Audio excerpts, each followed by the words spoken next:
All right, so let's continue on a little bit about the idea of the continuity of consciousness and the way that this affects our view of our life and how precious it is. And so, as we talked about before, you hear sometimes catchphrases about life like, I'm so grateful to be alive. I'm just so grateful to be alive. It's just so precious. Human life is so precious. But why is it precious? Because it's enjoyable to be alive, because there's just something somewhat awe-inspiring about just the fact that we're alive. Like, if you push someone who says that, what is it really that makes it so precious, so amazing? And I think most of the time we get an answer of like, well, I don't know, I'm just so awed by the fact of being alive, or because of my family, and because of the experiences I get to enjoy, and because of the fact that I get to contribute to people, and the fact that I get to serve, or the fact that I get to, this, that, or the other, and it's so amazing. And those can all be, and there can be a broad spectrum of more and more meaningful answers to that question. But ultimately, from the Buddhist perspective, it's very specific. It is, this life is precious because you can use it to attain liberation from suffering permanently, and then be a force of good in existence for all time. And of course, at that point, you've transcended being kind of like, it's not like you're there just like as a little individual, working for eternity. That sounds kind of almost like hell, right? But it's you are totally free from all of those types of constructs. That's the idea. So that is a radically different understanding than just, I don't know, it seems pretty cool to be alive. And then the other one you hear a lot is YOLO. You only live once, go for it, right? And that, of course, when do people say YOLO? Usually before they're about to do something stupid, or before they're about to do something highly based on stimulus, like some pleasurable experience that's like, this could be kind of risky, but hey, like, gotta have the experience while you can. You only live once. And if you only live once, then accrue as much pleasurable experience as possible. Makes total sense if that's your worldview. So, what are some ways that we can test this hypothesis of there is a continuity of consciousness? Okay, so the first one takes into account the Buddhist framework of mind. Okay, so to be very simple with it, there are basically three tiers of mind. And this is broken down into more complex frameworks in different sources, but we can basically break it down into three tiers. The top tier is the coarse mind, which is to say mentation, thinking, memories, images, discursive mind, all of that, the chatter. And it is also the human mind. It's the mind that is configured by a human brain, by human experiences, by human memories, by human thoughts. That's what it is. The second layer, again, we've talked about before, is this subtle continuum of consciousness, which is luminous and cognizant, and is of the nature of luminosity, bliss, and non-conceptuality. And that's what we're tapping into in shamatha meditation. And the culmination of shamatha meditation, this primary stabilizing meditation in the Buddhist tradition, is that the coarse mind actually dissolves into the substrate. So your human mind dissolves into this pre-configured substrate consciousness. And one of my teachers discusses it as like a stem cell consciousness. So it's a stem cell is a cell before it's been configured into a specific type of cell. So similarly with this consciousness, it is simply consciousness prior to becoming human consciousness, dog consciousness, or some other type of consciousness. It is simply this luminous knowing and clarity. So, and the other thing is that it's the repository or storehouse of all of our karmic imprints, and it's out of that consciousness that all of our waking experiences in our life and all of our incarnations arises, and it's also what arises where our dreams arise from. So in the dream state, you fall asleep, and your coarse mind basically collapses back down into this substrate consciousness, this continuum of consciousness, and that's where you are in deep sleep. And then, so when you fall asleep at night, typically you descend into deep sleep, so you're resting in this substrate consciousness. But unlike when you've achieved shamatha, at which point you are totally lucidly aware of being in the substrate consciousness, in this case, you are not explicitly aware of anything because your mind is deeply asleep and your mind is merged with that consciousness, so you're not lucid. And then out of that, poof, dreams arise. Dreams arise from that substrate consciousness. The dream plays out, and then it dissolves back into the substrate consciousness, and you're back in dreamless sleep. And if you've achieved shamatha, and many yogis have reported on this, you can actually fall asleep completely lucidly. And as you descend into deep dreamless sleep, you can be lucidly aware of being in deep dreamless sleep. You're resting in the substrate because you've already achieved shamatha, and so you are resting in the substrate. And then you can abide there and witness as dreams arise out of your substrate consciousness, and you are lucidly aware of the dream being a dream. And this is the same process, basically, of how it works from lifetime to lifetime. One of my teachers talks about it as, like, it's like a yo-yo, and the palm is the substrate consciousness, and the yo-yo is basically your lifetime, your experience, the dream of a lifetime. So the yo-yo goes out, the life happens, and then at death, the yo-yo comes back, goes on to the next one, and then the yo-yo goes out again. And we see this played out on a microcosmic level in the dream state. Go into deep dreamless sleep, the yo-yo goes out, there's a dream, comes back. And so in the Buddhist practice of meditation, we are on the one hand cultivating shamatha, which is this ever-deepening stabilization of awareness until you are resting in this substrate consciousness that we're talking about. And then the second part is the wisdom aspect, where we are piercing through delusion to see the true nature of the mind and the true nature of reality.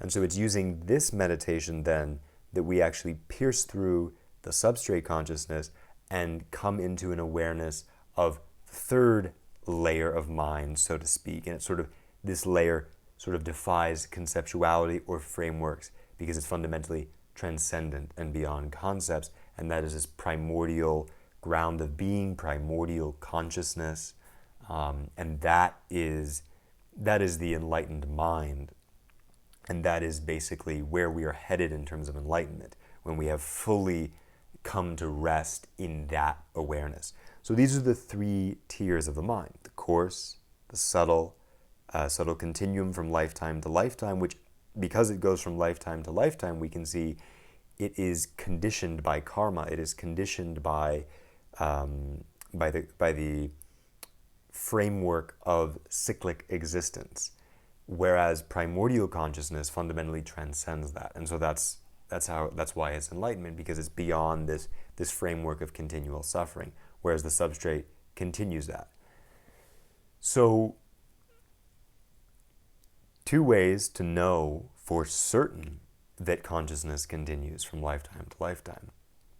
One is to achieve shamatha, because if you achieve shamatha, you come to rest in the substrate consciousness, and you will be able to witness the way that dreams arise, and so you will be able to witness that you are abiding in a level of consciousness that is not configured by your human brain, that transcends your human brain, which then leads to the understanding that, well, if there is some layer of my consciousness that is prior to the configuration of the brain, then consciousness does not arise from the brain, and therefore it was before the brain and will continue on after the brain. And of course, one way to double check this is that if you achieve shamatha, which is a very high meditative achievement, but it's very possible, you can then recall, and many masters have done this, you can recall past lives. So you can have verified memories from previous lifetimes, because the substrate consciousness is also the repository, like I said, of your karma, of all of your memories, of all of your past imprints. And so you can just direct your, at this point when you've achieved shamatha, your attention is you're totally in control of your mind. So you can just direct the light of your awareness to, let's say, 200 years ago, and you can see what was going on in your substrate consciousness at that time. And so this would be a way to prove the idea of rebirth. If enough people achieve shamatha and they were able to report back to, let's say, scientists, or, I mean, that's basically what we look to for authority these days. So they were to report to scientists memories from previous lives, and then the scientists or researchers could then go verify that, yes, there was a person in that village that went by that name, and yes, they, their house was made of bricks like this, and they can verify there's no way this person from this life could have known that except by, the substrate consciousness. And so that can prove basically that there is this continuity. And studies have been done on this at the University of Virginia, where they have taken a sampling of young children who have memories from previous lives, because sometimes in childhood, the memories from the previous life are still very fresh. And so children can have these memories from previous lives. And this researcher at Virginia, and I'm blanking on his name, but I'll include that in another video. He studied these children, and when he came to this, he was a staunch materialist. He didn't believe in the continuity of consciousness, but he was curious and he wanted to test it in some way. So we did a series of these studies, and after each round of these studies, he came to hold his view of materialism and the non-continuity of consciousness a little more lightly at each point. So after the first one, he said something like, well, I don't feel like it's been proven completely, but it seems pretty clear that these are true memories from these children, and I'm beginning to question my assumption of the non-continuity of consciousness. And by the end of the final study, he was basically a convert. And he said, I would be crazy not to be listening to this information. And so there's a study right there. We can look at it. We can read this study for ourselves. We can contemplate it. Or we can achieve shamatha ourselves and get those memories ourselves. And of course, the other way of doing it is if you pierce all the way to primordial consciousness, which is so clearly beyond any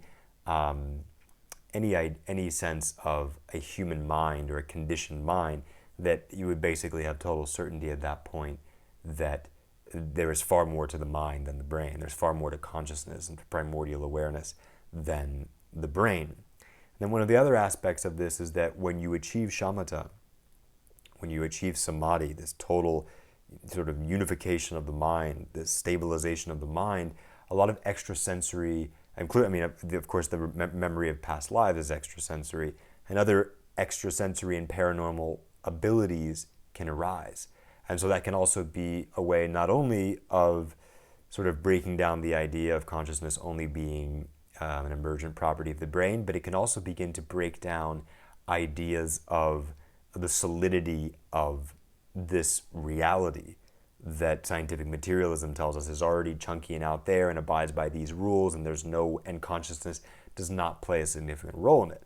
But of course, then you have these stories and these accounts of these yogis who can fly through the sky, or can, manifest, mala beads out of thin air, or, all of these supernormal abilities, which indicate basically what it indicates is that if consciousness is developed to a certain level, it can actually have an effect on the apparently static laws of external nature. In other words, the observer as consciousness has a profound and, in a way, ultimate effect on the nature of the reality that is perceived.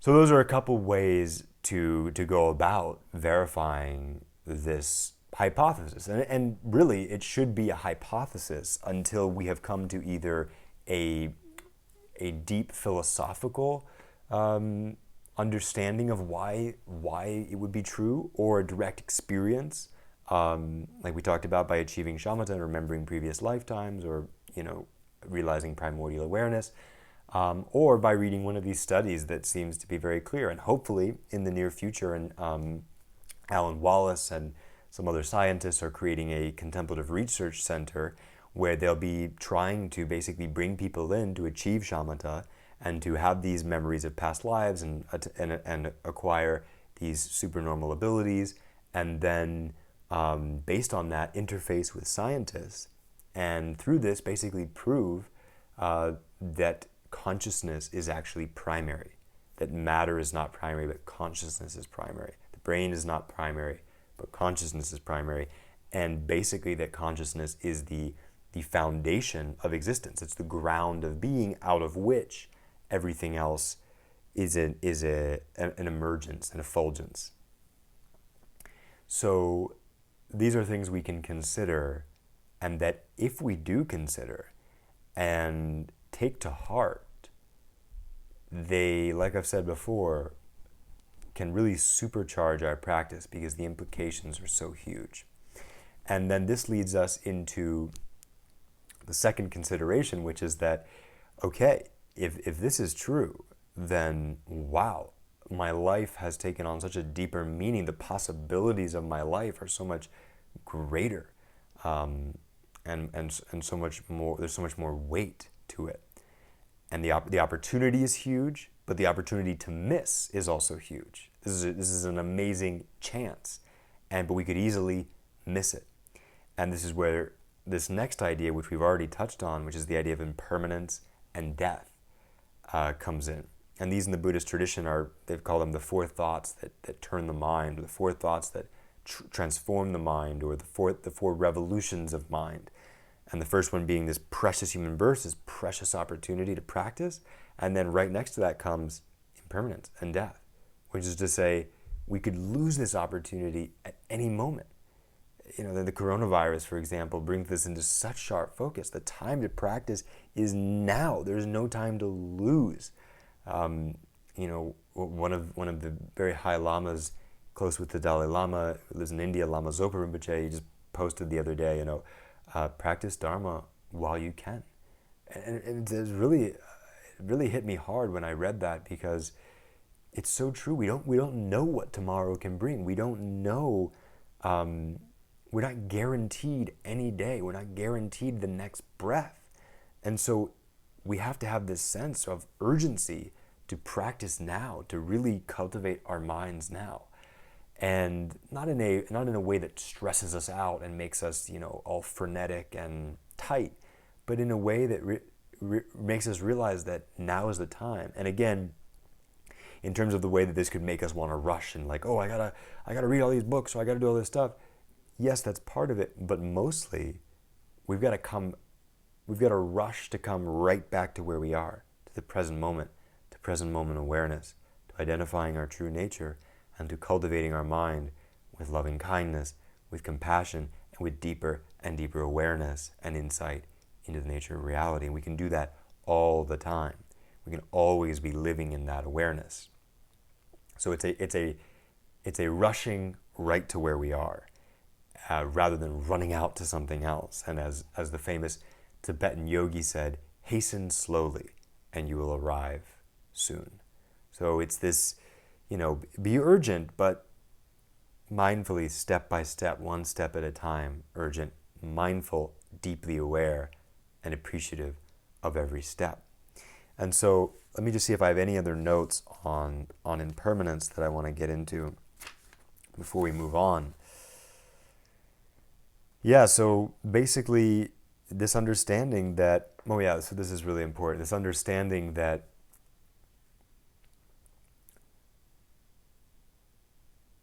the only thing we know for certain is that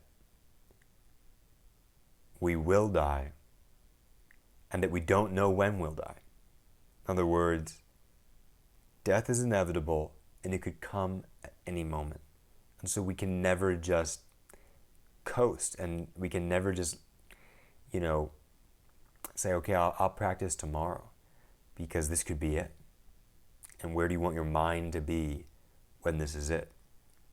And then again, to think about death, and we talked about this in the very beginning, the power of meditating on death. And one important thing to remember with death is that through meditation, we come to fundamentally re-identify the I.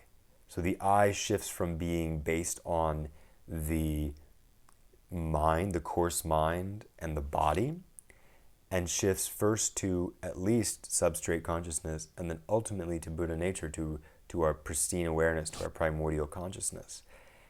And so this can bring up the question, what dies? We are going to die. We say this is the way we speak. This is colloquial English. We're going to die. I'm going to die. But investigate closely. What is it that is going to die? Based on this model that we've just talked about. What is going to die is this body and this coarse mind. So Joe, the idea of Joe, the mind of Joe, the body of Joe, all of that's going to die. But what's not going to die are two things. One, the subtle continuum of consciousness, the substrate consciousness, and two, primordial consciousness, the ground of being. I mean, that's unchanging, unborn, neither existent nor non-existent. It is just the nature of reality. It's the ground base level. It's the heart essence. And so, if we're not identifying, if we've conditioned ourselves during our life to not identify with the body and the conventional mind in a ultimate sense. In other words, and we'll get more into this later as we discuss emptiness, but we accept the fact that conventionally Joe exists. Conventionally Joe, in a relational way with his world, he exists. And, I don't walk around saying, hi, I'm awareness, nice to meet you, or, something like that. We don't talk that way, and we don't need to. We can accept the conventional and the usefulness of using language and using these ideas where I can talk to you, hey Jim, I'm Joe, and we can talk. But we can do that, but not hold to it tightly and understand that it's not ultimately true, and that there is a deeper aspect of reality with which we can identify even while the play of our personality unfolds before our awareness. And so if at the time of death we have conditioned ourselves to make this shift in identity and identify ideally with pristine awareness, with primordial consciousness, then you're not dying. Then there is no death. You have identified the deathless state. And this is the profundity of the meditation on impermanence and death, is that the flip side of contemplating impermanence is bringing the mind to the question, well, if all composite phenomena, if all of this is, if my mind, my body, everything I see in the world with the senses is impermanent, is there something that is not impermanent? Is there something that abides beyond all of this? And of course the answer is yes, primordial consciousness. And even the substrate consciousness is more enduring than the body and the coarse mind. So that is the significance in terms of death of our practice. It can be the difference between, in a way, you could say, dying and not dying. If you see yourself as your mind and your body, then yeah, you will die, and never to come again. However, if you have identified with something deeper, then the journey may continue, and it may continue in a very profound way. And it's at the moment of death that we have this very special opportunity to really identify this primordial consciousness, this pristine awareness, and really connect to it. It dawns at the point of death, and if we have cultivated an awareness of it, then we can merge with it at that time. And it's one of the greatest opportunities to do that. So that's a big deal. And the Tibetan masters, every year, many of these masters, they die, and their bodies remain, even though they have been officially claimed dead, their bodies remain luminous and don't begin to decompose because their mind it's called tuktam, they are still in They are abiding in this primordial awareness, in the clear light. And so their body doesn't decompose until they have finished this meditation that they're still doing, even beyond the death of their body and their coarse mind. So it's very profound, and it really brings, again, a whole nother dimension to why we would practice. So that's the contemplation of the preciousness of the human birth, the preciousness of the human birth endowed with, and this is very important, endowed with the opportunity to practice Dharma, the opportunity to practice spirituality, to cultivate our minds and our hearts, the opportunity to sow a harvest for all future lives, the opportunity to cultivate eudaimonia and the realization, second thought, of impermanence and death, which on the one hand spurs us on to practice, and on the other hand points us towards that which is beyond death, that which is beyond impermanence, which is our primordial awareness. And finally, one other point on impermanence is that, and this is another positive aspect of impermanence, is that if we investigate impermanence very deeply, we can come to see that it is actually because of the truth of impermanence that we have the possibility of transforming and that we have the possibility of becoming a Buddha. If you were fixed as who you are in this moment and really were who you think you are right now, independent of anything else, then there would never be any transformation from that. And so there would never be any possibility of the path to becoming a Buddha, to becoming totally enlightened. So that's another side of impermanence that points us at the profundity of our existence.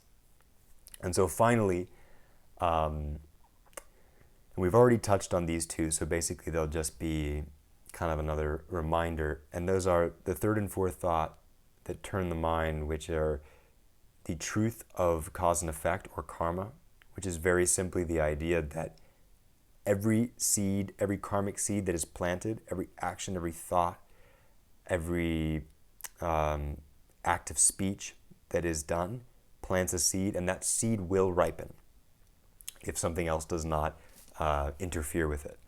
And if you don't plant a seed, then that seed will not ripen. And that's basic karmic theory. And karma is a very complex topic that we can get deeper into at another time, but this is the basic premise, that cause and effect. What you sow, so shall you reap.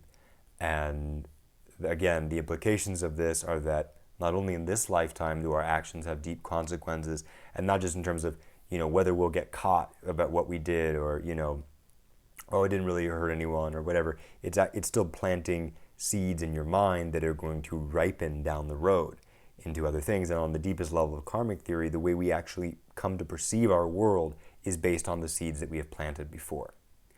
And that's a little bit complex. We'll get into that. But basically, virtuous seeds create a world where we experience ourselves as happy and more enlightened and more fulfilled.